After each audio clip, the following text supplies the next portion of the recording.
We'll have a word in my office later, Jonathan.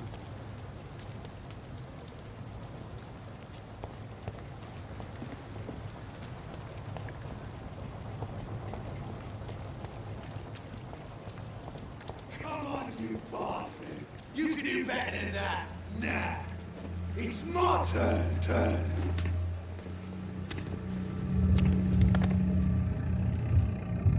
Rotten or pristine, each heart contains the secret of life. Drink at this river, try it all.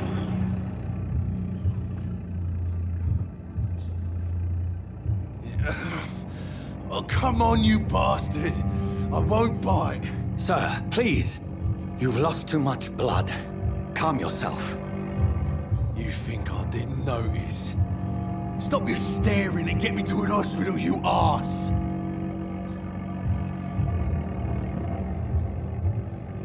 Insulting a good Samaritan. Not exactly the way to get rescued. Alright, sorry. I am in pain here. My guts are spilling out onto the street and you're yabbering on. Yes. That's a very nasty wound you've got there. Take my word, I am a doctor. Dr. Jonathan Reed. Name's Clay Cox. I'd appreciate you helping me to a better place, Doc. Follow me, Mr. Cox. Let me assist you to that better place.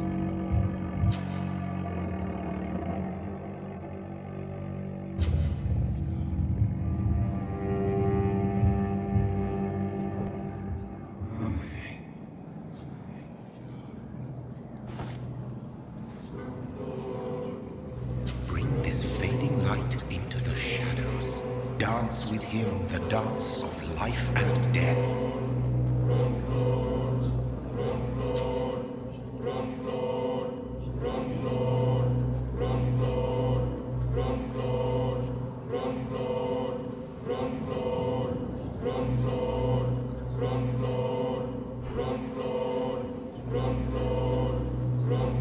No more. Not tonight. Not like this. I will not take another life.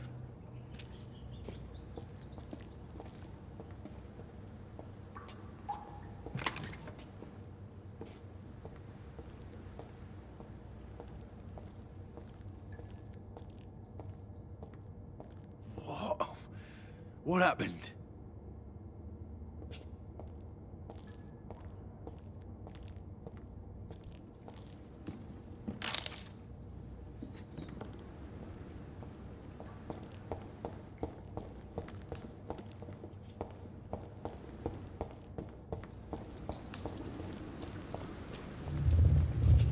It is wise for the huntsman to sometimes let his prey go. But no famished hunter can run for long.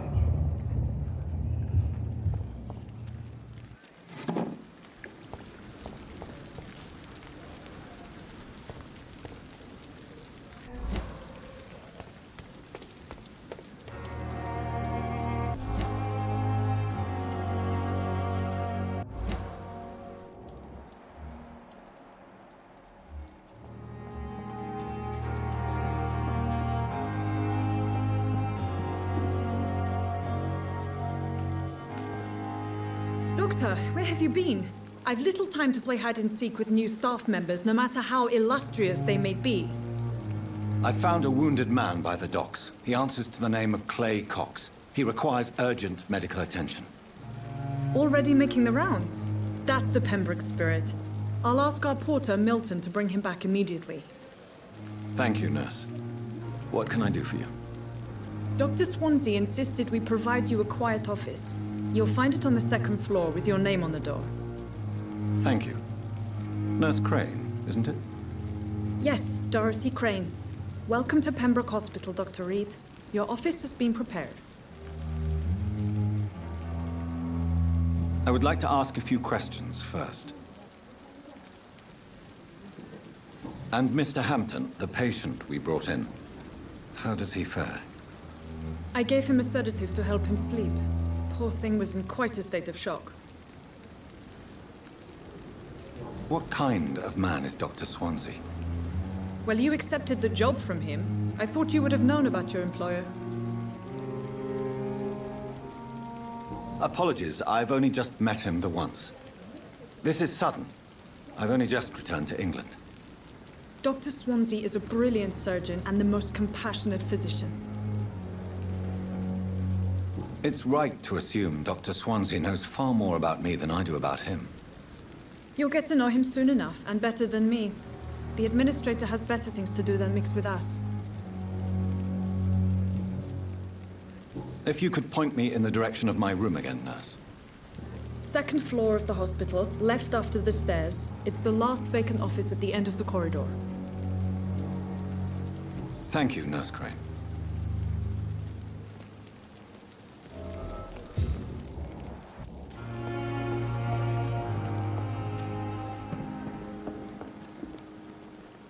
Good evening, nurse.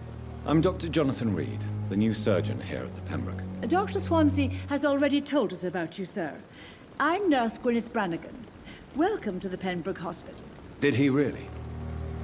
It's a good thing I wasn't hoping to keep a low profile. All members of staff have already read about your new blood transfusion technique. Dr. Swansea made sure of that. I see.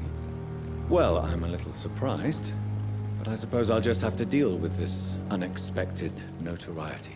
You must know, blood transfusions are Dr. Swansea's primary subject of research. He is convinced it is the future. How are things here? Not good, to say the least.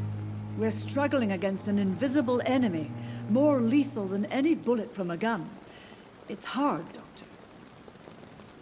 An invisible enemy? Quite a poetic term for a disease, especially from a nurse. Sorry, Doctor. These last few weeks have been exhausting. We could all do with a good night's sleep. Do you think this hospital can survive the epidemic? We are all volunteers here, and we're trying to hold fast, but how do we beat an invisible killer? Some nurses have already resigned. I'm not familiar with all the staff yet. Perhaps you could help me. Brilliant professionals, most of them. Dr. Swansea has a gift for recruiting talent. Most of them. Is there a problem I should know about, nurse? It would be inappropriate for me to speak ill of a colleague. Is there anyone that stands out? Well, I have never met someone as dedicated as Dr. Tippett. He should be a standard for us all here. If only he were younger. Why should his age be a problem? I guess it's fair to say he's always pushing himself to the limits. He just doesn't know when to stop and get some rest. Nurse Brannigan, if you do know something, please tell me. Anything you say will be held in confidence. No. I may disagree with some conduct, but in the end, everybody is doing their best.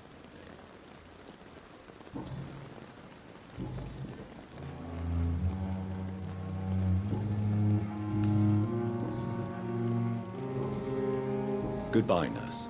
Call me if you need assistance.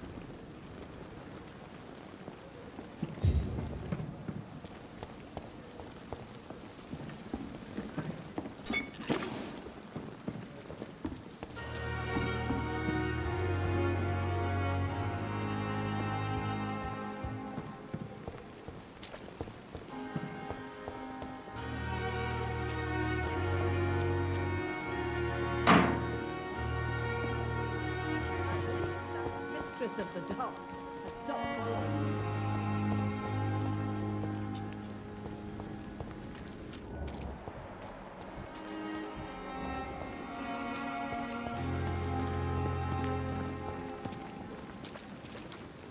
Good evening, sir. I'm Dr. Jonathan Reed. I'm new here. I've already heard about you, Dr. Reed. I'm Milton Hooks, the ambulance driver for this shithole of a hospital. That's quite a blunt introduction, Mr. Hooks. You can call me Milton. I like to speak my mind, Dr. Reed. Perk of the job. Don't judge me, and I won't judge you. I'm not sure I understand what you're talking about. Well, I'm no doctor, but I'm pretty sure a gun can't be used as a surgical instrument. You have a keen eye. I learned to shoot during the war, and have carried one ever since. Old habits die hard. No need to explain, Dr. Reed. And if you ever need a better gun, remember, I may have something for you. How is the situation around here? You want to hear the situation is all right? It's fucking awful. We lack everything, and it's getting worse every day. Are you really smuggling weapons through the hospital? And why not? I've already been attacked by patients, you know. And by gang members willing to steal my money. But you're not defending yourself. You're selling guns to civilians. You keep people alive your own way, Doctor. I offer them another way to protect their health. So what do you do exactly in this hospital? Apart from smuggling guns, I mean. I've been an ambulance driver since... too long, I guess. I'll bring sick people here night and day. It's a dirty job, but I get it done. Most of the time. Since you're on the front line, how is the sanitary situation in this vicinity? It's a complete disaster. It's even getting dangerous to enter some streets or buildings. Even the locals attack you. It sounds like things have been a bit rough recently. What's happened? Yesterday I got attacked by the patient I was bringing here. I escaped through the hospital's garden, but I lost my wallet when I was running. You left an infected patient outside the hospital? That's incredibly dangerous. Go there yourself if you want, but be careful, Doctor. I'd rather not bring your dead body back.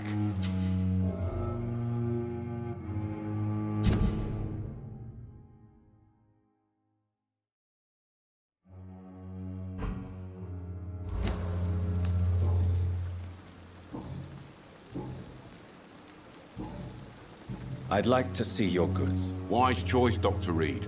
A reliable gun is what everybody needs these days.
Dr. Swansea is right.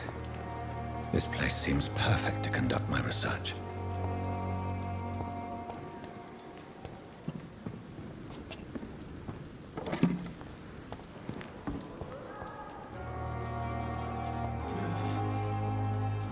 Good evening, sir. So it is true. The famous Dr. Reed has joined us. I can't think of any better news during these terrible times. Do we know each other? Actually, yes. We met once before, at the Rockefeller University in New York. Dr. Tippett, yes, I remember. I was assisting Professor Carell in his research about coronary bypasses. He had nothing but praise for you. He was also very confident about your future. And look at you now. Eminent surgeon and blood transfusion specialist. What is the Pembroke Hospital situation? And please, speak freely. This hospital is not exactly the best of London. I'm sure you are used to working in a better environment. It's more than enough. In any case, the personnel of a hospital are much more important to me than the building. Don't be misled by appearances, Dr. Reed. This hospital does not lack talented people. It just lacks hope. What can you tell me about the staff in the hospital? Some are really good, and others are not so good. But during this troubled period, there is no time for slander. I prefer to focus on the positive character traits. Tell me more about cherished people, then.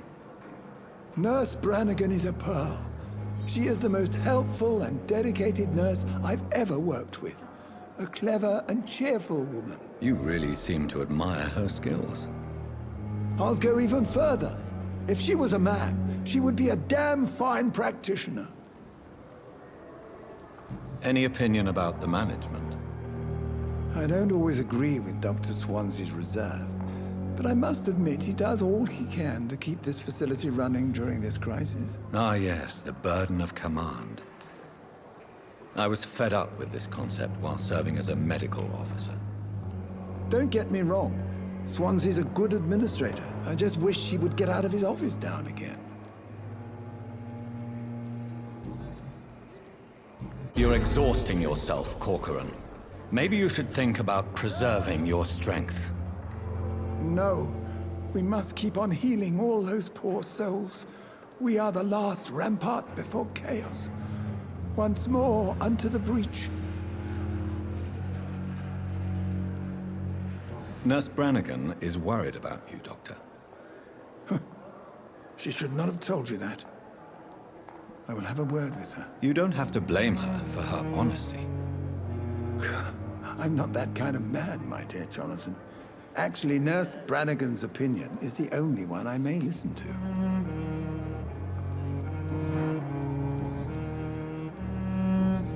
Goodbye, Dr. Tippett.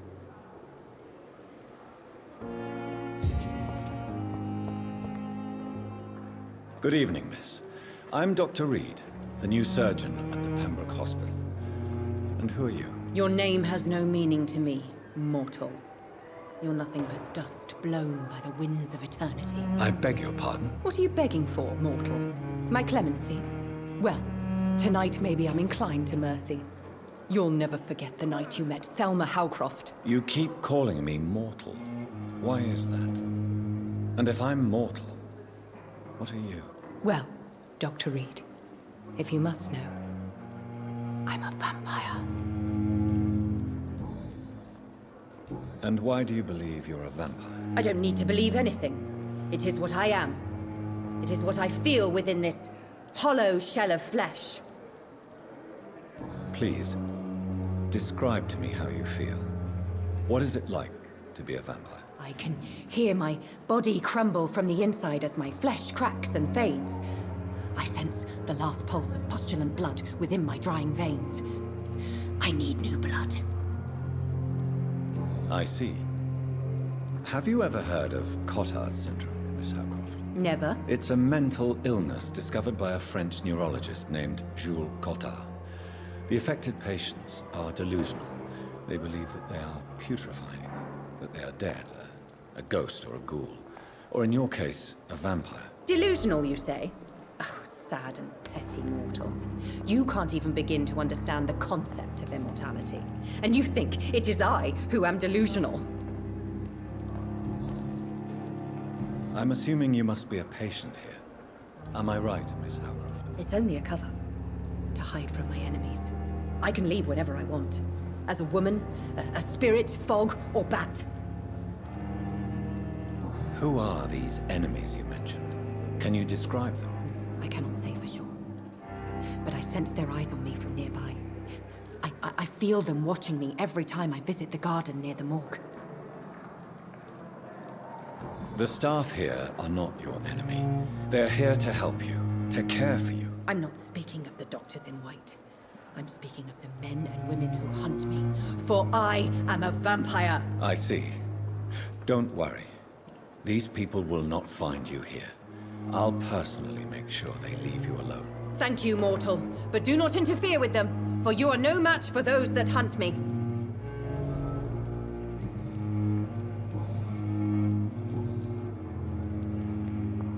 Who are you really, Miss Howcroft? I mean, apart from being a vampire. Is that not enough for you, puny mortal? What do you require? Proof of my powers? I'm curious to know who you were before becoming a vampire. It was such a long time ago, I don't remember. Centuries of unholy life can have strange effects on one's minds, you see? I'll leave you, Mistress of the Dark, to your nocturnal activities.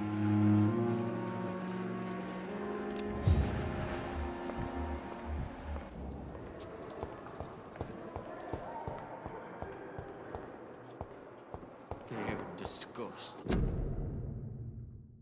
On every street corner. They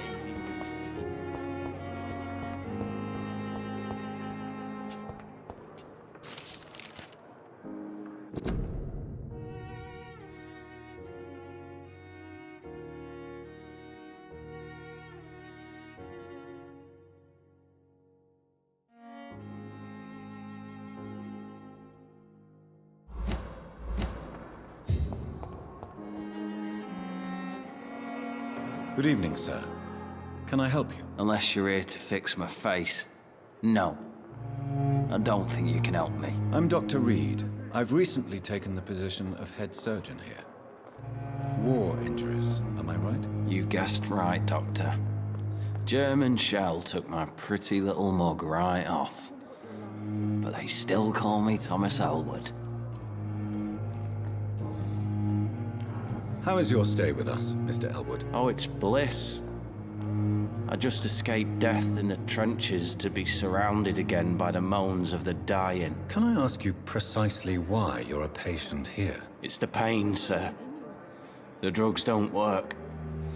It just hurts under the scars, if you get my drift. Can I do anything for your pain? Nurses gave me a bunch of pills. No effect. Told you. It's like the flames are under my skin, burning away. Who is treating you?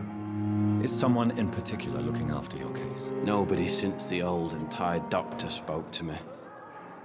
Started to think I was forgotten about. Wouldn't blame you. You don't seem worried by that. My face hurts so much more when I smile or cry. I've learned it's easier not to speak. But be assured I'm smiling inside.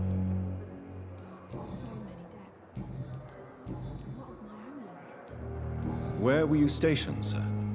Did you serve for long? I really don't want to talk about all this shit. No offense. I was pushing too much. I served in France myself. I just wanted to know what happened to you. You were an officer, weren't you? Then I doubt we fought the same war, sir. No offense. How close are you to Miss Horcroft? Are you aware that she thinks she is a vampire? To wait for her next nibble is the best reason to stay here. Every time she approaches my bed, she treats me like something tasty. A normal person. Aren't you afraid? She may hurt you if the game goes too far. She's quite harmless, I can assure you. Her head's broken inside is all. While I'm busted on the outside. But she's still beautiful. Living proof that there's hope for me. So do you let her bite you? You know that's not sanitary. And why not? She's only supping a few drops of me blood. And the pain, it's real for once. She could decide to bite less willing patients. Then it's another good reason for me to stay here, Doctor. You do realize she's mentally disturbed. It's called the Cotard syndrome. She truly believes she's a vampire. In her madness, she never refers to my scars. And frankly, if I could, I'd join her world. It seems much more fun than the real one.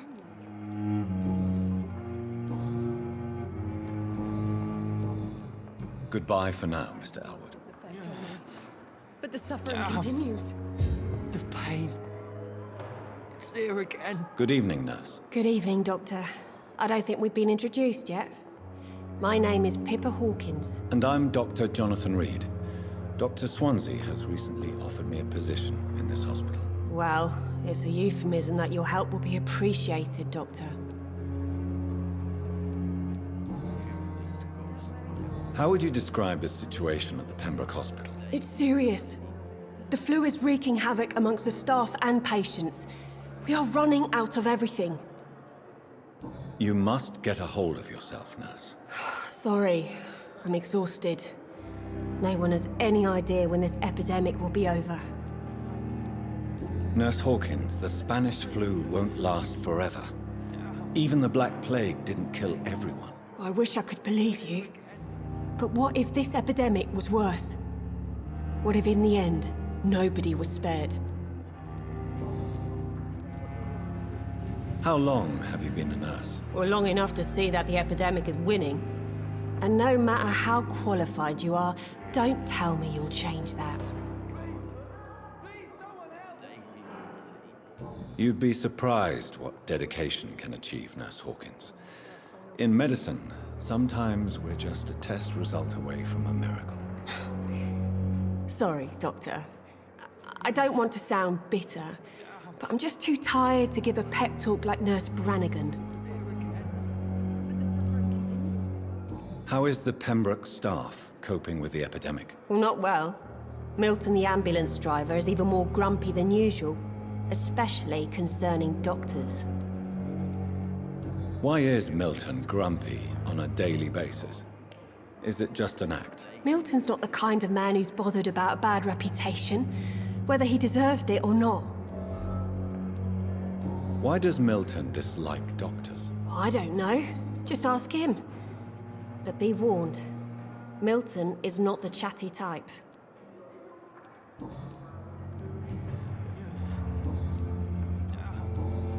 Goodbye, Nurse Hawkins. It's here again. It's locked, all right. I wish I could be sick again. Good evening, Mr. Hampton. How do you feel? Dr. Reed, is it? Oh, sir, I must apologize for my behavior. What do you mean? I was not myself in the factory. Fear and exhaustion made me say awful things to you, I'm afraid. You remained perfectly nice and polite. A little delirious, perhaps. But who wouldn't be after enduring an abduction? Thank you, Doctor. That's a relief. Now all I need to do is rest and return to my flock. How did you end up in William Bishop's den? I had received alarming news about his recent behavior. I went to his place and he refused to let me go. Why did he abduct you? William was an alcoholic. His addiction suddenly changed to blood. I don't know why. Just like a patient I met here. This Miss Hawcroft. You dared to enter this awful place alone. You're a hero, Mr. Hampton. Or a fool. I'm just a man trying to help his friends, Dr. Reed. William Bishop was a conflicted soul, searching for light. Do you know Tom Watts, the bartender from the Turtle? I met him before I found you in the canning factory. Tom? Yes, of course. Always the helping hand, good old Tom. Without men like him, corruption and despair would have wiped out the East End long ago. People are still in despair. How could it be otherwise? The authorities have left us all to rot in this contagious nightmare. No drugs, no advice, nothing. It's a damn shame. Who should I avoid in this part of town, then? Any particularly evil figures? Not really. Most men and women are just doing their best. And it's not my habit to speak ill of people I know, Doctor. What is the general situation in the East End docks? The situation has always been tough, with a lot of tensions between the gangs and the dockers' trade union. The wet boot boys are very nervous since they lost their leader. Who leads the gang now? Since Clay Cox went missing, it's his wife Edwina who runs the show, with the assistance of her minion, Booth Digby.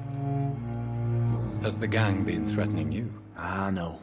I've had this nickname for so long, you know, the sad saint of the East End.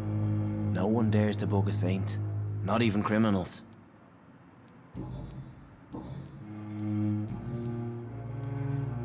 What do you do for a living, Mr. Hampton? I can't help but notice the cross around your neck. I manage a night asylum for the poor and homeless of the docks, and I try to guide the lost and hesitant on the right path to our Lord. Are you a priest, Mr. Hampton? A deacon, maybe? Not at all, Doctor. I'm just a man of faith willing to preach the good word. Why didn't you use your cross against William Bishop? To repel him somehow? That's a very strange question, Doctor. A cross is no magical token, if that's what you were trying to say. Not mine, anyway. How do you feel, Mr. Hampton? Medically speaking, I mean. I feel exhausted. Beyond exhaustion, actually. William drank so much of my blood in his madness. I feel empty. You're in good hands here. Dr. Swansea is well versed in blood transfusion, and I'm sure he'll take the best care of you. Thank you, sir. I believe all I need is rest, and then I can go back to the people who need me. Have you made friends since you arrived? Not really, but I recognize Miss Harriet Jones. I knew her when she lived by the docks. That poor woman had such a miserable life. You never came to see her here at Pembroke? Receiving visits when sick can be an important part of the healing process, you know. We're not just bodies. You're preaching to the converted now, Doctor. To be truly honest, I thought she was dead.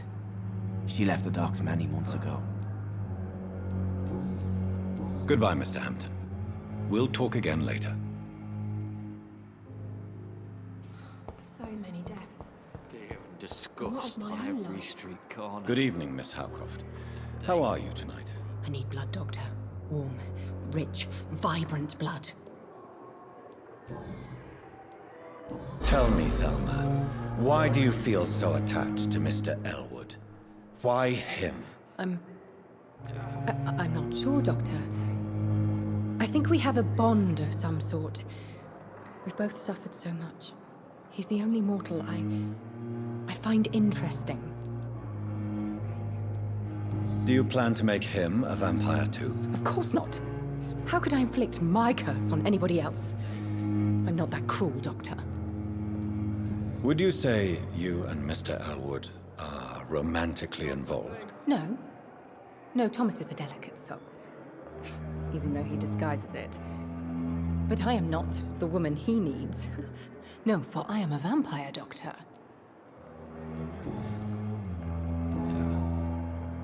I'll leave you, Mistress of the Dark, to your nocturnal activities. Time has lost its effect on me. But the suffering continues.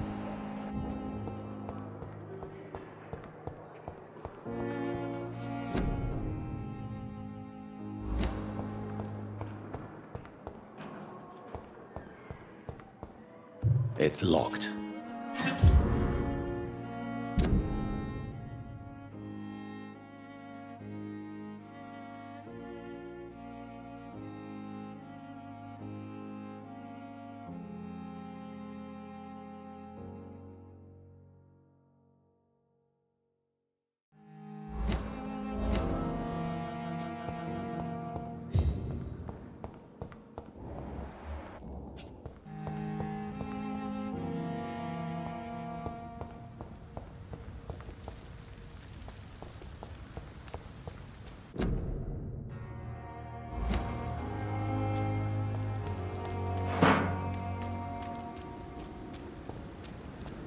Thelma Howcroft said she was being watched by vampire hunters.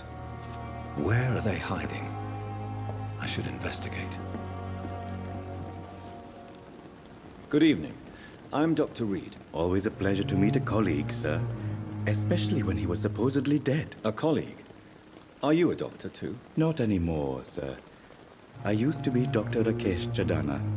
Now, I'm just Mr. Chadana.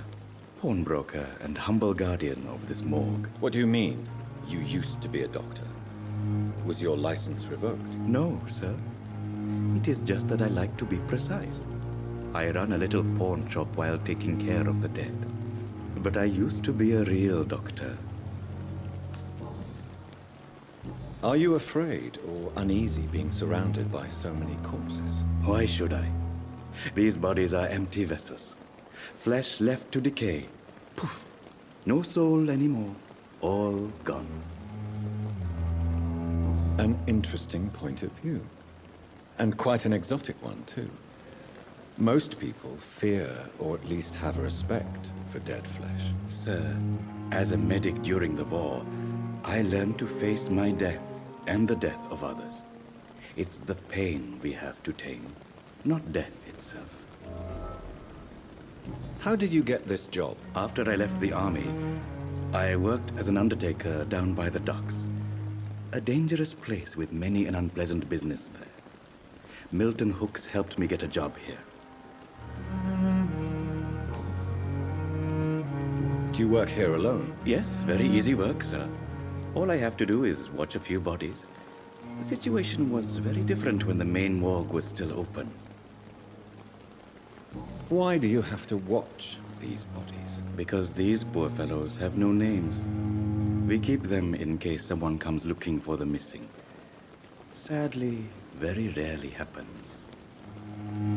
Why close the hospital's main morgue? It was for sanitary reasons after the beginning of the epidemic. Cadavers had to be moved to the nearest mass grave. Have we met before? I don't think so, sir.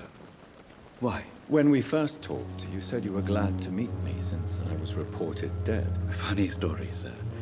Your sister came here a few nights ago. You were missing, and she was looking for your body. She must be very relieved now. A pawnbroker? I expect you get all types of people here. Yes, sir. All kind of people. For I sell all kind of goods. Who comes here to trade with you? It's very unhygienic, even unsafe. Diseases can spread. For the customers, for the hospital. I'm very cautious, sir. I've been a doctor, remember? And all my clients are good people. In fact, I think I only know good people. What kind of goods? With the quarantine, it's not always easy to buy things. So I trade, I exchange. Some people sell, some others buy. I like to help. Since you're not afraid of dying, do you believe in life after death, Rakesh? No. I believe we must do all the good we can while alive. For our time is short, and the obstacles are endless. Do you think you would enjoy immortality as a concept? I don't think so. Don't mistake me. I love life, and I'd like to live a long life. But everything has to decay, sir. Even goodwill. Do you really believe goodwill cannot last? As I said, sir, everything decays. If I was to never die, goodness, I would be bored or worse. And I like to be helpful, sir. Quite depressing, wouldn't you say? Yes, but the good news is, we'll all die before losing our humanity, sir. So you're ready to die? No, I am not. I don't fear death, for I won't see it.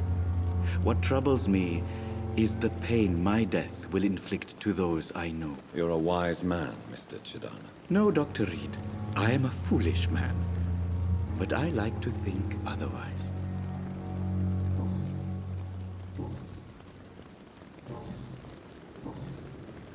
Please show me what you have to sell. Of course. It's just trinkets and curios, really. But I'm sure they can be useful.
Good evening, sir. I'm Dr. Reed.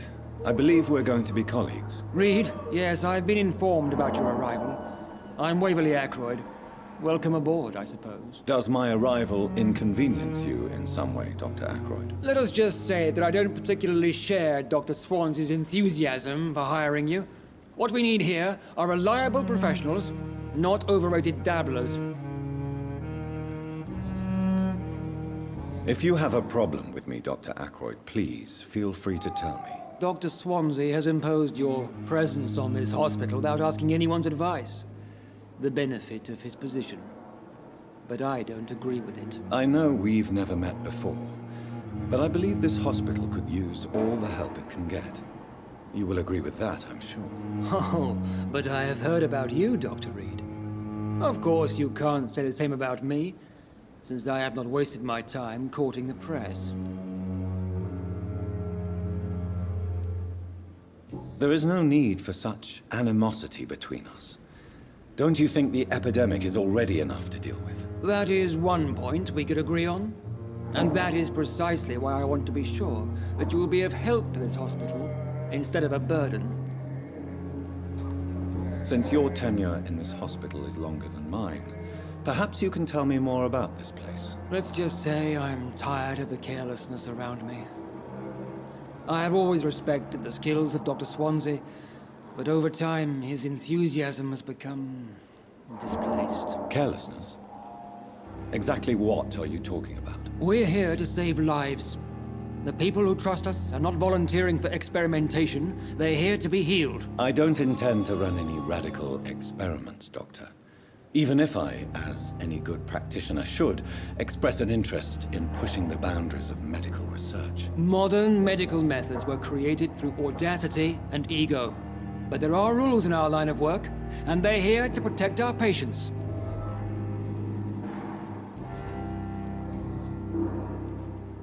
I don't know what you've heard about me, but I have already proved my value as a practitioner. I don't question your skills, Dr. Reed, but your motive. Is it money, fame, or are you truly dedicated? And what exactly is that supposed to mean? I served in the war just like you. But unlike you, I did not use the wounded to play the modern sorcerer. Be careful what you insinuate, Dr. Ackroyd. I only want you to admit you used those men to improve your theories.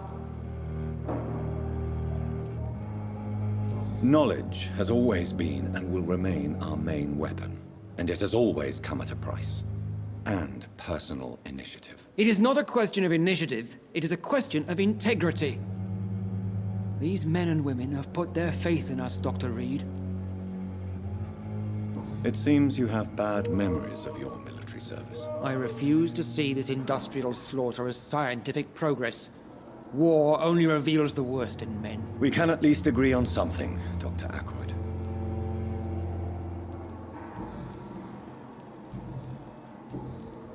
Thank you for your time. We'll talk later.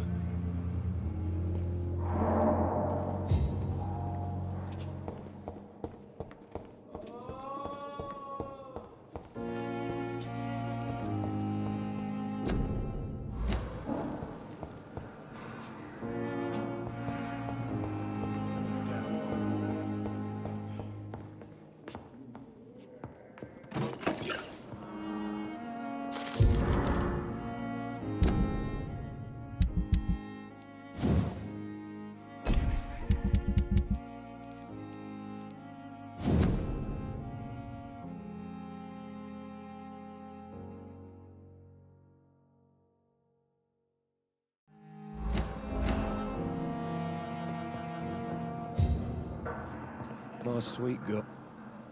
Good evening, sir. I'm Dr. Reed. May I help you? I don't know if a third opinion is needed. Your colleagues are already arguing about my condition. I see. Would you mind telling me more about your situation? I'm Harvey Fiddick. All I want is to get me bloody arm fixed properly. Tell me about yourself, Mr. Fiddick. I'm just a regular guy waiting to get his arm fixed, so I can return to work and to my family. I was more curious about what you were doing before being hospitalized. I'm a carpenter, and a good one too. But that means I need both arms to feed my family, Dr. Reed. Are you satisfied with your treatment here? Well, it's clear that I've chosen a bad time to be injured. Forgive my bluntness, but you seem overwhelmed by cases of the flu. I won't lie to you about it. I'm afraid we are. Are you sure you don't want to operate yourself, Dr. Reed? I have the feeling you're very capable. And your colleagues seem to think so too. In other circumstances, you would be right. But for now, I don't think I can take on the responsibility. My apologies. Tell me about the doctors who are arguing about your case. Strickland and Ackroyd. They both want the best for me, but there's a lot of pride there. Doctors are no different from carpenters, it seems. What do you mean? I often had professional arguments with rivals on a building site. Difference is, I disagreed about wooden nails, not flesh and bones. You seem worried about the safety of your family. And it's obviously the reason why your wound troubles you so much. I cannot give up on my children now. They both need me living. What about their mother? if I may ask? She died in 1915 during one of the first Zeppelin raids. We never found her body. Tell me more about the death of your wife, Harvey. 1915. I was in the army, building workshops for the Royal Flying Corps. Helen was happy I wasn't sent to the front. What happened? The Germans sent Zeppelins to bomb the construction site, but they missed their target. My wife was bringing my dinner when the bombs fell. I'm sorry for your loss. So many died during the bombings. I served in France and witnessed the carnage there. I would like to say that she didn't suffer. Truth is, I have no idea. I just know that I'm all that me kids have. Poor little bleeders. How are your children after losing their mother? They were smaller then.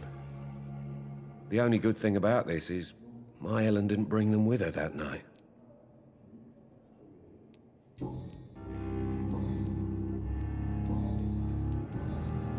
Goodbye for now, Mr. Fiddick. I'll see you later. I always knew the words to calm the children, Helen.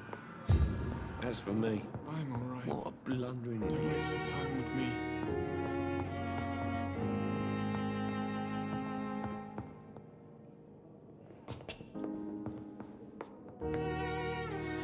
Good evening, Doctor. I believe we're going to be working together. Dr. Reed. Dr. Swansea informed us of your arrival, but I could not dare to believe we'd have such good fortune. Such an honor, sir. Thank you. And you are? I am Thoreau Strickland, Dr. Thoreau Strickland. I'm a great admirer of your work, Dr. Reed. Please, could you tell me something about yourself? I'm a great admirer of your work concerning blood transfusion, Dr. Reed. I run my own experiments. I'm convinced it's the future. What made you choose to be a doctor? I'm not ashamed to admit you and your work have inspired me. I am honored to have the opportunity to work by your side. It's always a pleasure to share scientific and medical knowledge with someone eager to learn. I'll be glad to help you if I can. This epidemic may be the century's most terrible disaster, but I'm convinced that we, as doctors, are the only ones able to defeat it. I based my technique on my mentor's research. He helped me perfect my method. What is yours? I'd rather not talk about it. For now, it's just theories and first approach. My process is purely experimental and unsuccessful. As long as you're cautious and methodical, you may remain empty-handed, but you won't fail. You're not the first one to warn me, but I am convinced knowledge is the main weapon against the ravages of this epidemic. What can you tell me about the Pembroke? Well, it has always been an honor to work with Dr. Swansea. But with your arrival, I can't think of a better opportunity to learn about blood transfusion. You seem quite optimistic. It's a rare and precious attitude in these difficult times. I'm convinced that this epidemic is a test of endurance and dedication for us men of science. Questions remain about our capacity to resolve the situation. True, true. Last summer, during the first wave of the epidemic, I used to joke with Milton about the extra work. We're not smiling now. Do you need help with anything in particular? Well, yes, maybe.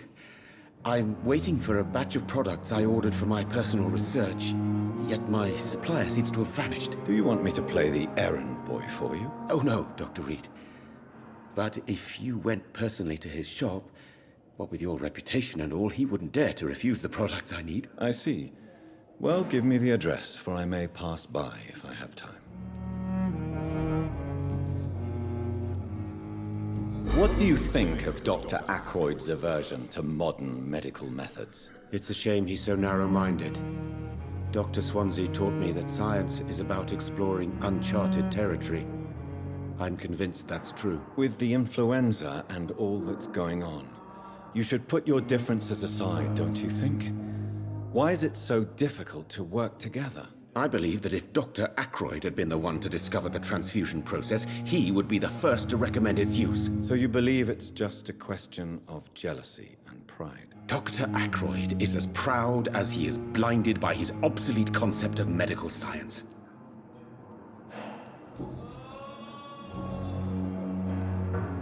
Tell me more about your willingness to experiment with new medical techniques. Harvey Fiddick is a patient suffering from a severe injury that could cripple him if not treated correctly.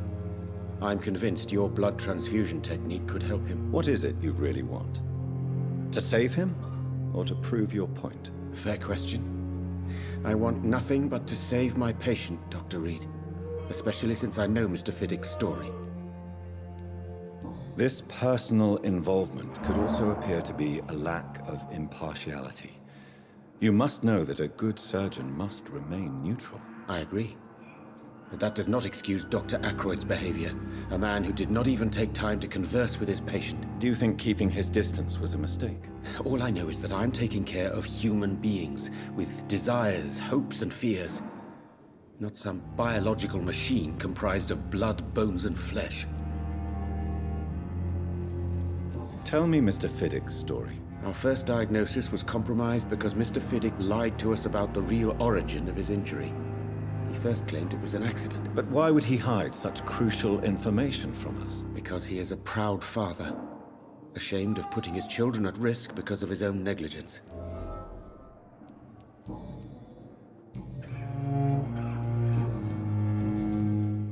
Goodbye, Dr. Strickland.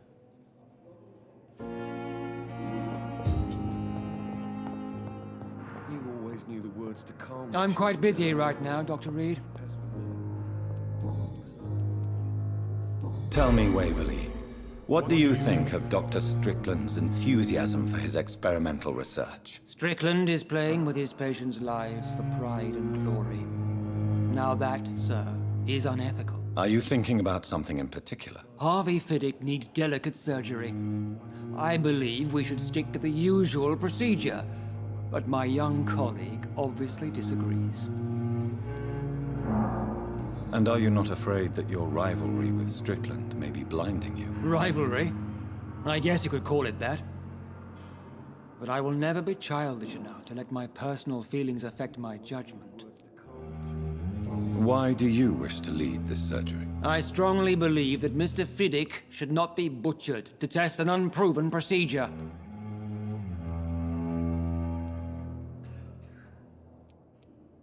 If you are going to lead this surgery, I'm trusting you to assume the consequences of your actions, whatever the result. I'm not the kind of man who runs away from his responsibilities, Dr. Reed. There is no need for you to be looking over my shoulder.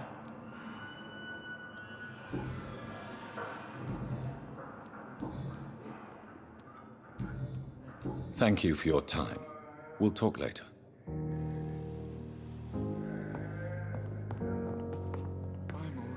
Good evening, Mr. Fiddick. Good evening, Dr. Reed.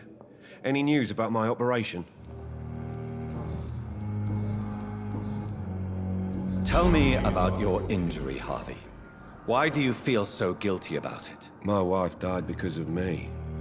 And now I may lose everything because I've been careless enough to hurt myself. What an arsehole. How could your job be responsible for your wife's death? I was working a double. She went out to bring me a hot meal and got caught in a German bomb raid. You can't hold yourself responsible for your injury, Mr. Fiddick. Unless you tried to hurt yourself. Of course I didn't hurt myself. But I can't work until my arm is fixed. My children need to eat, Doctor.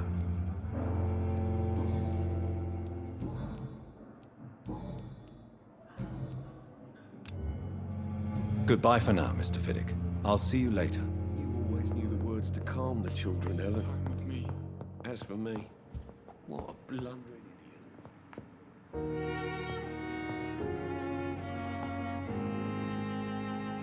Good evening. I'm Dr. Reed. Can I help at all? No. Really? Why are you here, then? I don't want to talk. My throat hurts too much. I suppose that this pain is the reason you're here. Is someone taking care of you? Yes. And no. Could you at least tell me your name, sir? Mortimer. Mortimer Goswick. How painful is your throat, Mr. Goswick? So painful I'd rather not talk at all, Doctor. I'm sure you realize a doctor and his patient have to communicate, sir. Would it help if I gave you some paper and a pen? Not really. I see. Then maybe it's not just your throat that hurts, Mr. Goswick. Perhaps your sore throat is just the consequence of something more hurtful. Yes, maybe. But I don't want to talk or even write about it now.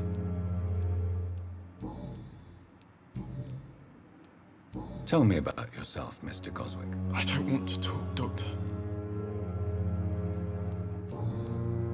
I have to go now, sir. But don't hesitate to contact me if you need any help. I'm all right. Don't waste your time with me.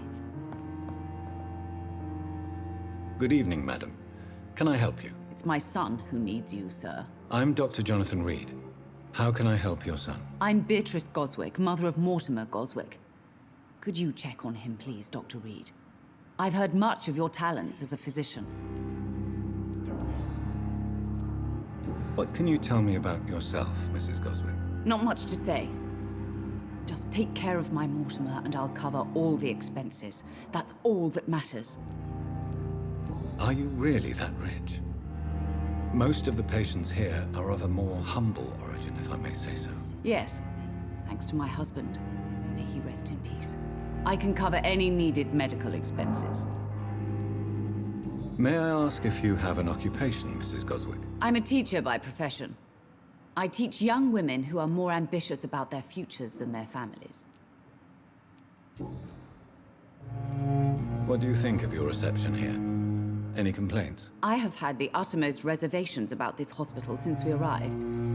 But we had no other choice, considering the state of emergency. Is there something in particular that's bothering you? Some of the staff were not especially welcoming. I suspect they're not accustomed to dealing with patients of such social standing. Tell me more about your arrival at the Pembroke Hospital. What gave you such a bad first impression? The ambulance driver was quite rude, for a start. And that nurse, Miss Hawkins, seems to have quite a dubious attitude. What do you mean? She managed to secure a bed for my son despite the epidemic. It was a relief, but it wasn't cheap.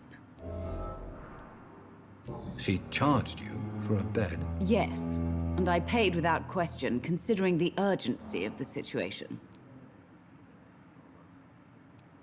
I share your concern, Mrs. Goswick. Be sure that I'll talk to the people involved. I don't expect compensation, Dr. Reed. But I'm aware such behavior would not be tolerated in other hospitals.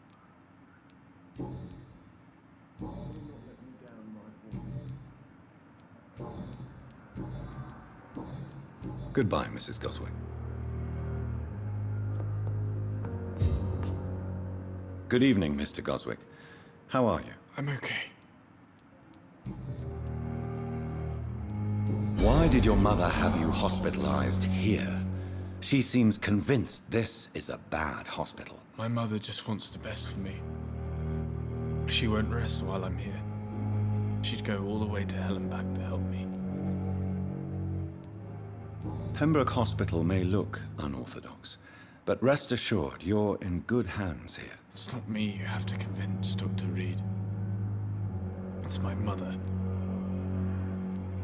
Is your mother bothering you? As your doctor, I can ask her to leave you alone if you would prefer. That's tempting, Doctor. But you have no idea what my mother is capable of. She would tie herself to my bed if you asked her to leave.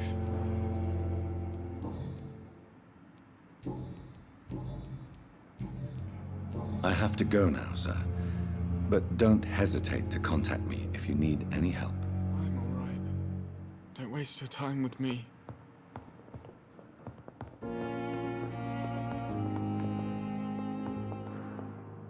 What can I do for you, Doctor? I will not let you down. Thank you, Nurse Crane.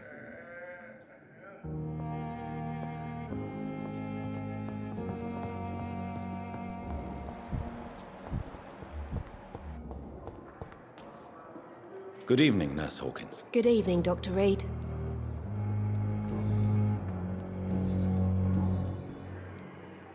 Pepper, are you sure you want to leave this hospital? To become a nurse was a little girl's dream. But in the end, I don't feel that useful. I want more. I want to make things change. You should be proud of what you've achieved. This hospital represents hope for many people in need of help. Maybe you're right. But at the moment, I feel like we're just a cemetery waiting room.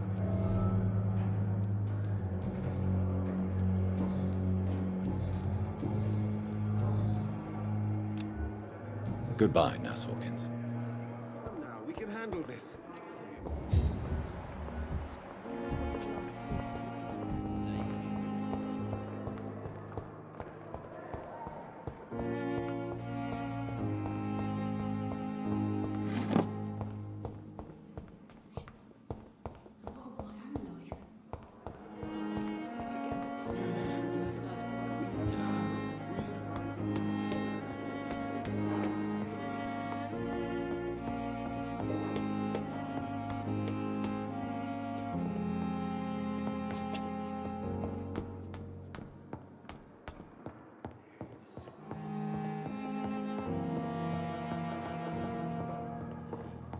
Not now.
It's locked, all right. This must be the place. It's definitely away from prying eyes. Relegated to the shadows. A kingdom of my own. At least I won't be sleeping in a coffin.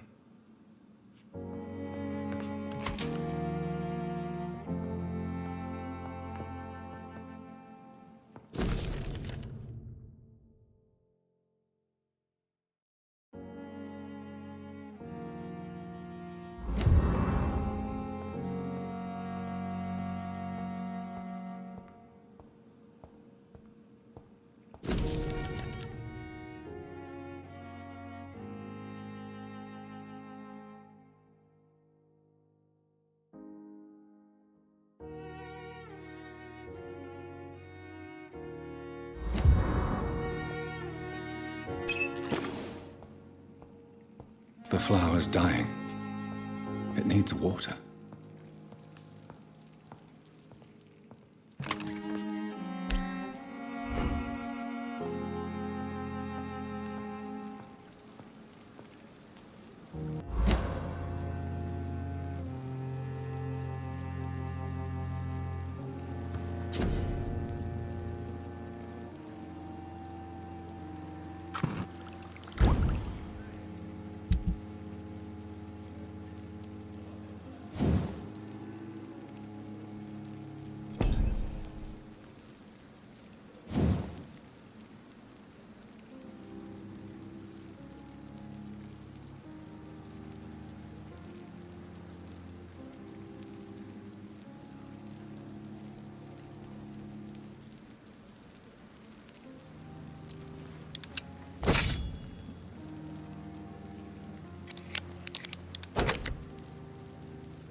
William Bishop's blood is much more unstable than human blood and shows extensive mutation. But this is not what happened to me. I must keep on searching. The sun is about to rise. I can feel it. I'll continue tomorrow night. I have so much time now.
If I'm to stay here until my research is complete, I'd better learn to hide my true nature from the mortals.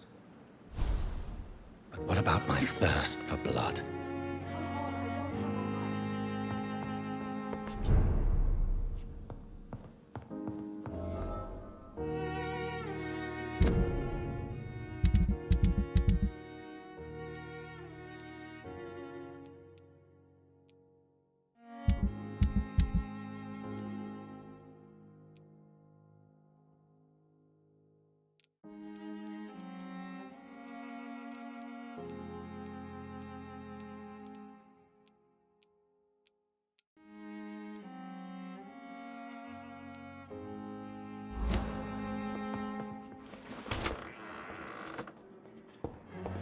Hurry now, Doctor. It's freezing here. Yes, Nurse Crane? How can I help you? I'm so sorry. I know Dr. Swansea wanted you to rest, but we have somewhat of a crisis. A crisis, you say? Our supply of antiseptics is nearly depleted. I was hoping there was another box up here, but...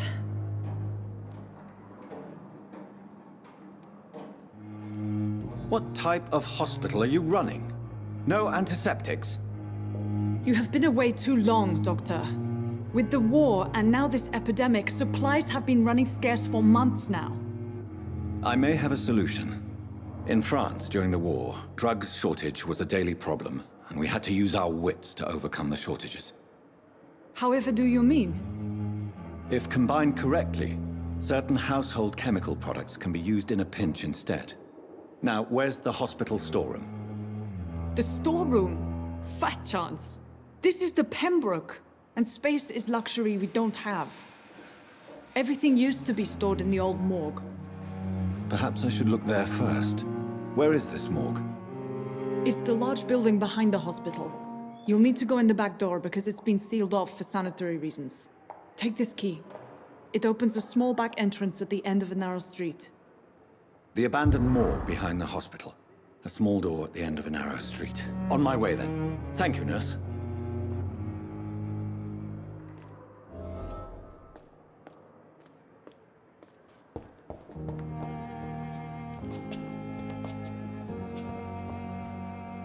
It's locked.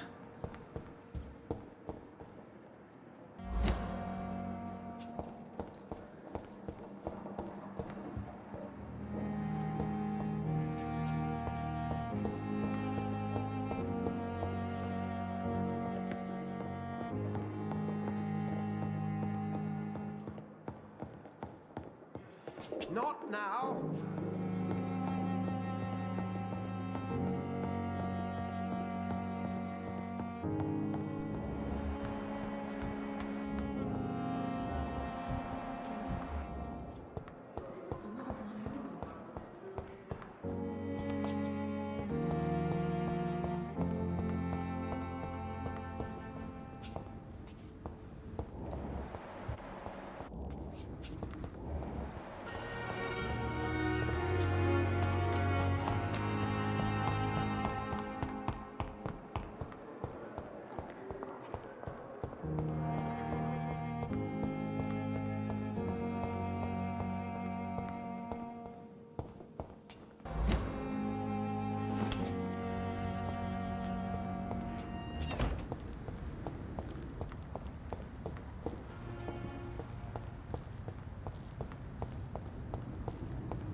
It's locked.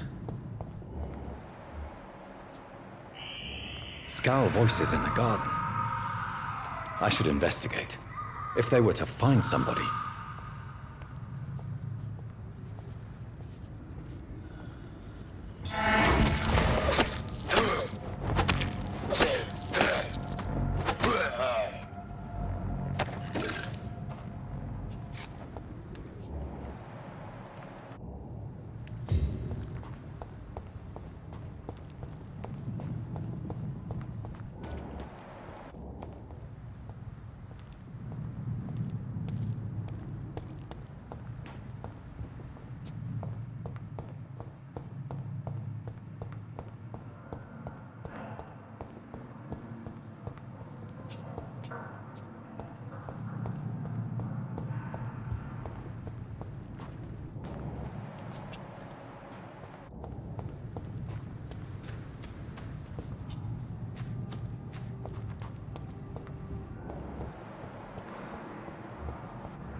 So, Mr. Hooks and Nurse Hawkins are an item.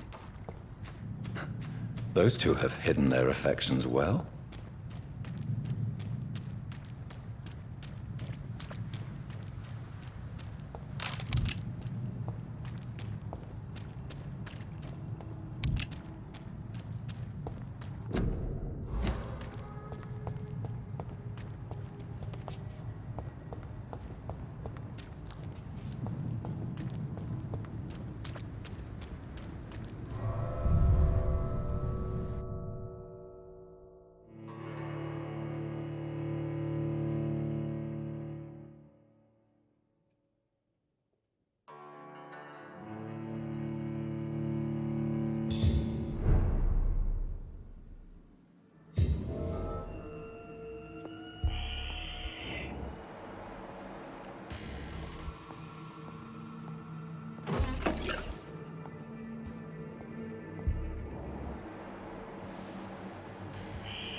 balls of Mars, fortifiers.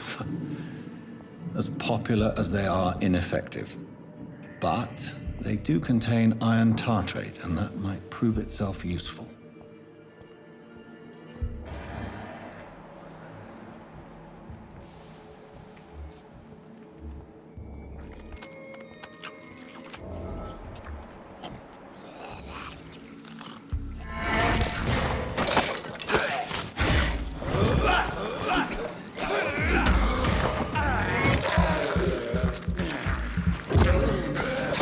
Behavior is similar to the infected William Bishop. Must be the same strain. This sickness moves faster than influenza.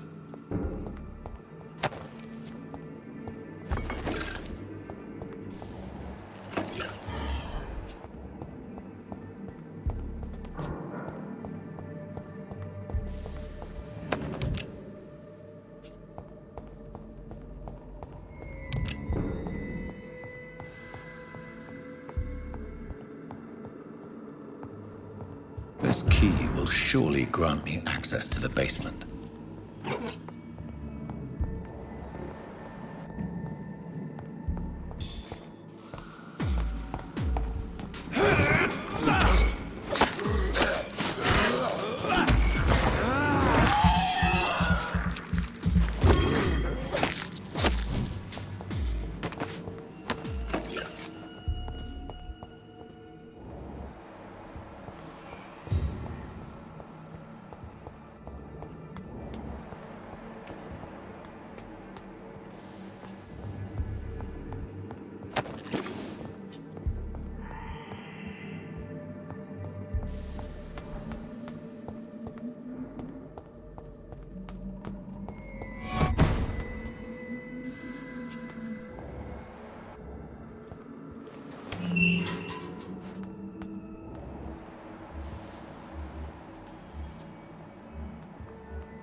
These skulls feed from corpses and the husks of animals.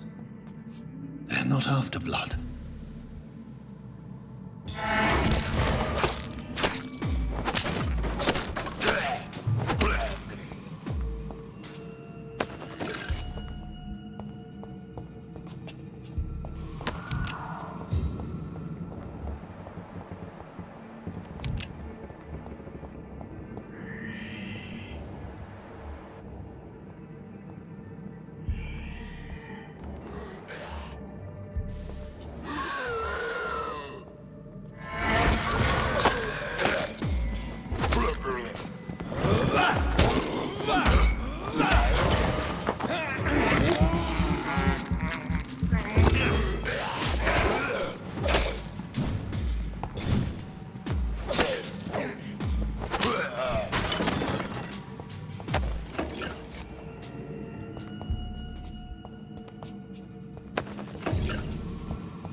Mr. Connor's injuries don't match the report.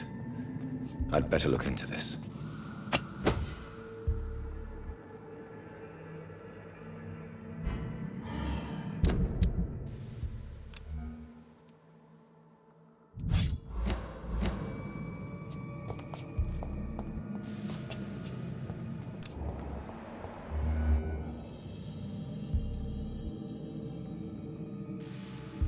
Traces of a pinkish foam at the corner of the lips.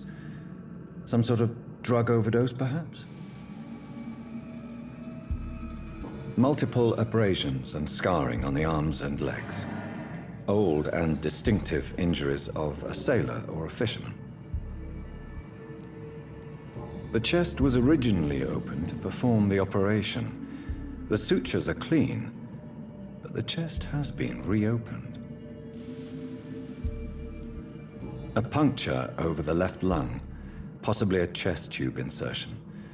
Not the cleanest work, but I think it was successful. Signs of internal bleeding. So, Dr. Tippett's anesthetics were incorrectly dosed, causing the patient's death. And then, he tried to operate on him again. Tippett has made an egregious error. It's time we talked. It's locked, all right.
Scowls can be so ferocious.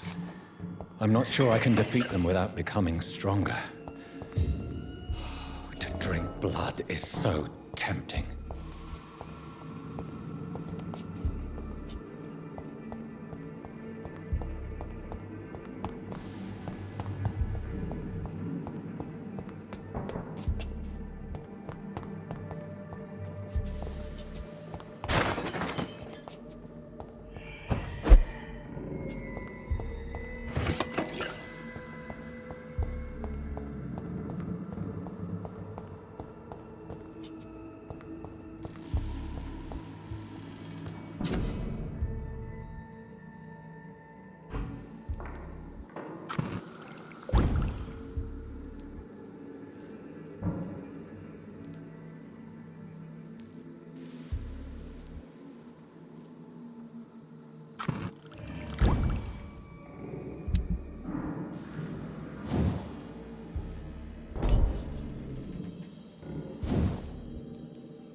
Good evening, Nurse Hawkins. Good evening, Dr. Reed.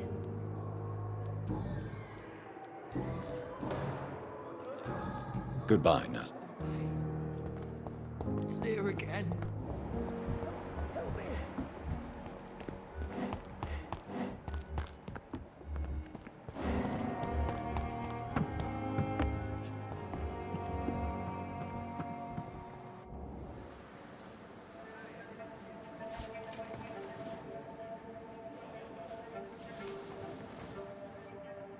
How can I be sure I'll not find your unconscious body in the house again? I promise you, you'll not find my unconscious body. For God's sake, how can you say such a thing? How can you refuse to listen? I tried to warn you for so long. No, I won't let my only son die. You promised me you'll stay alive. Your son lied to you, like the whole world lies to us.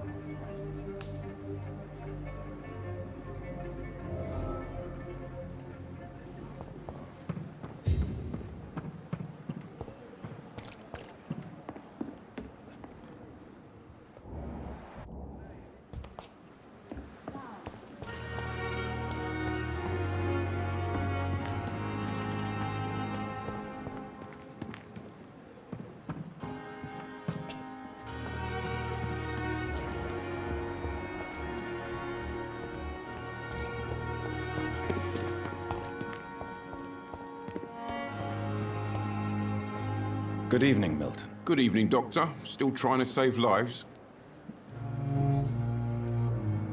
Why do you have such a mediocre reputation among your colleagues, Milton? Fuck them. Nobody knows the horrors I've seen since working here. This city was sick long before the epidemic, Dr. Reed. I know it's a difficult task, but correct me if I'm wrong. Is this not the job you are paid to do? I've seen babies left to die while their brothers were properly fed. Underage girls and boys sold to all manner of perverts. I'm sorry, I don't know what to say. Yeah, exactly. We lack words. So excuse me if I don't look on the bright side of life. Tell me why you're extorting money from some of the patients here. If a patient wants a bed, he'll have to pay me a little fee. That's all. Where did you get the idea for such an immoral scam? Funny you should ask. The first time it was from a patient who bribed me to get a bed. It's only then I realized I could make a fortune. Do you know that Nurse Hawkins is thinking of leaving the hospital? That's not a surprise. We've talked about it already. Does it not bother you? Sometimes I think she may be right. We should run away while we can. Question is, where can we go? Where is it safe? I have some good news, Milton. What? The epidemic's over? I retrieved your wallet, with all the money, and a certain picture. Well, yeah, Pippa Hawkins is my girl. So what? Is it the difference of skin color that bothers you? Not at all, Milton. Good. Please, take this money anyway. To remind you to keep your mouth shut. Not everybody is as broad-minded as you, Dr. Reed. What's going on between you and Nurse Hawkins? Pippa's tired. Tired of all this shit. Tired of all those corpses piling up. She's as depressed as I am. During the war, I witnessed a few couples just like you come together in difficult circumstances. It can be very damaging. Maybe you're right. But we support each other. And that's all that matters. You do realize you could both get fired. Hospital staff are not meant to have intimate relationships with one another. Come on, Dr. Reed. Do you know how many rules are broken in this hospital every day just to keep it running?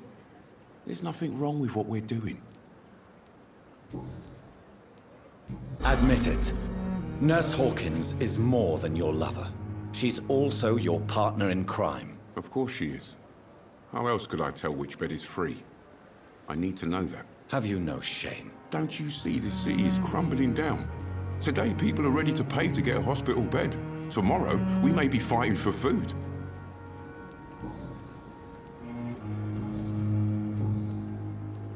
I'd like to see your goods. Wise choice, Dr. Reed. A reliable gun is what everybody needs these days.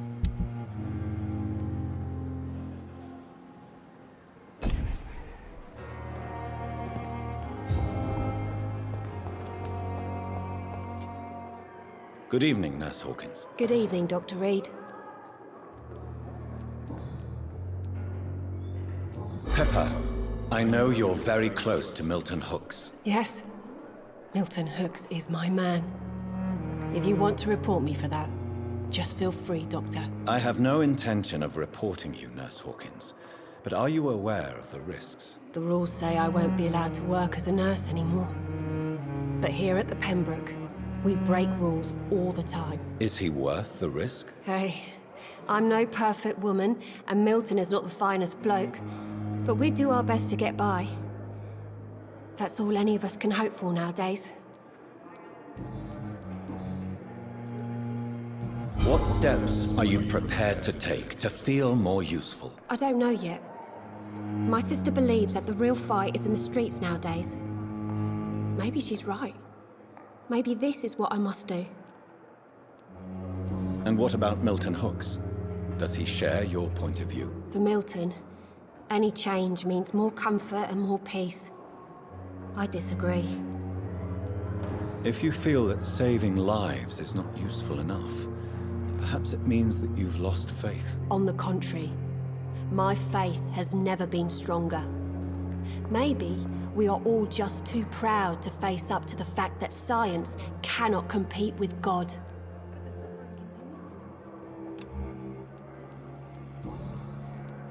Milton cheats patients out of their money at this hospital, Pippa. Are you his accomplice? Yes, I am. Is this your definition of being useful? By abusing the sick and poor? No. It is my definition of getting out of this useless life once and for all. Why do you do it? Why not? Most of the sick who paid for a bed are already dead, or will be soon. Don't you see the futility of all this?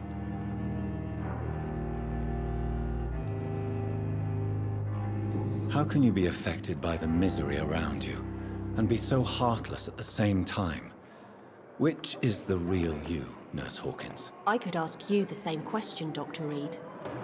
Are you more real when you lie to a dying patient, or when you grant him useless medication? Whose idea was it? What difference does it make? We did it together, and I'm guilty as charged. Answer my question. It was my idea first, even though Milton would say it was his, to protect me. Goodbye, Nurse Hawkins.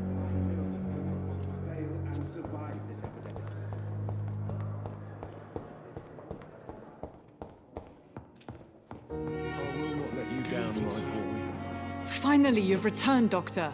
Did you find anything of value? Yes, Nurse. You've worked your first miracle, Doctor. Now, this patient here needs immediate treatment. Duty calls. When the storm has passed, I'll show you how to mix the remedy yourself with the same basic ingredients. Many thanks, Doctor. When you've finished, you ought to report to Dr. Swansea in his office. He's been looking for you. Seemed pressing.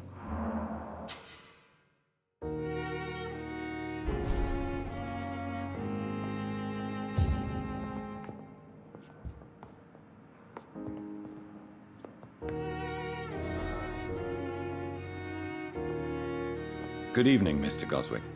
How are you? I'm okay.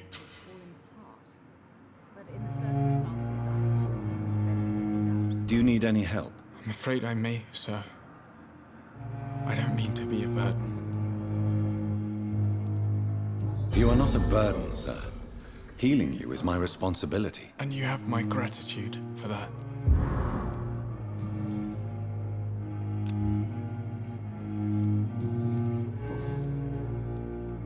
Admit it, Mortimer. Your mother had you hospitalized here because you tried to kill yourself. Yes, it's true. All right, then. This is the first time we've really shared information about your case. Shall we call this progress? Call it what you want, Dr. Reed. You can trust me. I won't report you to the authorities. My one and only concern is your health. I guess I should thank you, then. Can I help you in any way, Mr. Goswick? I wrote a letter for my mother. She was supposed to read it after my death. But I suppose she doesn't have to read it now. I see. And is this letter still near the place where you tried to take your own life? Yes. And I don't want anyone reading my last words. I mean, I'm still here. If you bring me back that letter, then perhaps we'll talk. I have to go now, sir. But don't hesitate to contact me if you need any help. Good evening, sir. Doctor. Good evening, Doctor. How is my son doing?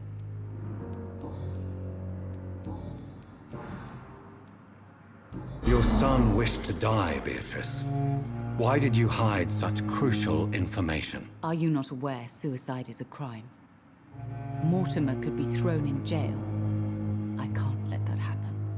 I won't. I understand you fear the legal consequences, Mrs. Goswick. But don't you realize your silence significantly affects your son's case? All my son needs is help and comprehension. Not judgment and punishment for what he may or may not have done.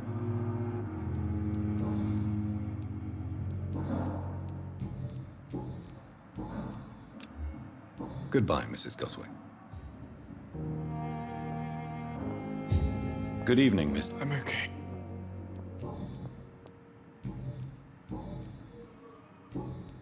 I have... I'm all right. Don't waste your time with me.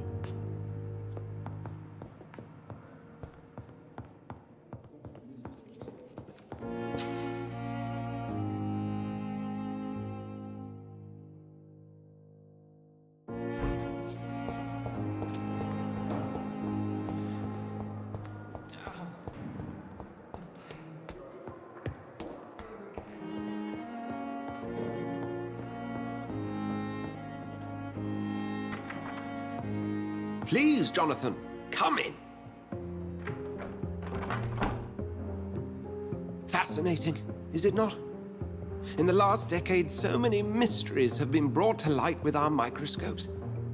The human body, biology's penultimate frontier. The more we explore its boundaries, the less we're able to trace a clear line between life and death. You, my friend, have a foot in both countries. The view must be vertiginous. It's at least as vertiginous as chatting about vampires with you, I would say.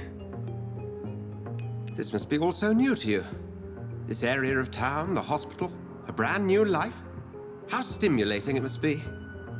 I wish I could share your enthusiasm, Dr. Swansea. But my condition defies scientific categorization. Undead? Unalive? Immortality defies logic. I cannot express my thrill at this serendipitous turn of events. The world's most eminent specialist in blood transfusions, a vampire. One might say a gift from heaven.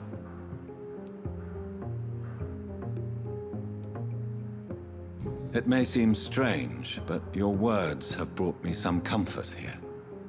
Forgive me. I've been an admirer of your work for a long time, and now you are so much more than a brilliant physician. And please, call me Edgar.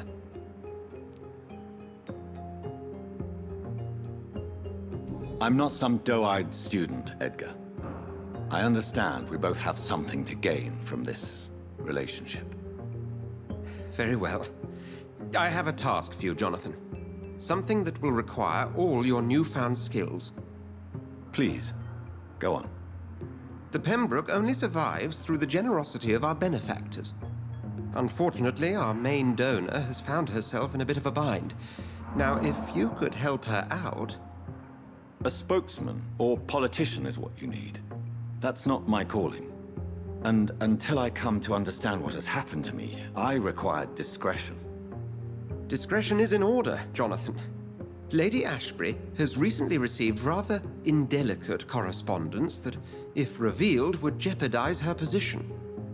And you would like me to eradicate this threat? By the stole, of course not.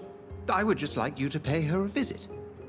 Her ladyship is certainly near the tents outside, tending the sick. You can't miss her. Look for someone impossibly delicate.